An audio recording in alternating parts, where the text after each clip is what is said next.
CrPC IBC எல்லாம் இல்லை, யாரெல்லாம் தமிழ்நாடு ஃபுல்லாக ஒன்று தானே. திருச்சி மாநகரத்துக்கு மட்டும் ஒன்று, ரூரலுக்கு ஒன்றுன்னா எதிர்கட்சியை நீங்கள் அடக்க வேண்டும் என நினைத்தால் நாளைக்கு அனைத்து இந்திய அண்ணா திராவிட முன்னேற்ற கழக அரசு வருகின்ற போது உங்களை அடக்க வேண்டிய சூழ்நிலை வரும். யாரு? திமுக மாதிரி இல்லை. அண்ணா திமுக ஆட்சி அமைஞ்சு அதுக்கு பிறகு திமுக ஆட்சி வந்தப்ப கண்டோன்மெண்ட்ல திமுகவின் பகுதி செயலாளர் ஒரு இன்ஸ்பெக்டர் சட்டையை தூக்கி பிடிச்சி அடிச்சாரு. அந்த மாதிரியெல்லாம் நாங்கள் அடிக்க மாட்டோங்க. ஜனநாயக ரீதியாக தான் சந்திப்போம்.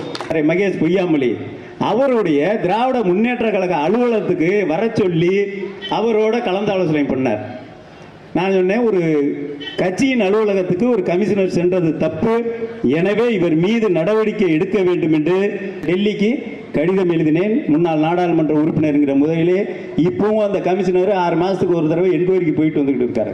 எங்களுக்கு சட்டம் தெரியும் தம்பி, இன்ஸ்பெக்டர் தம்பி, எங்களுக்கு சட்டம் தெரியும்.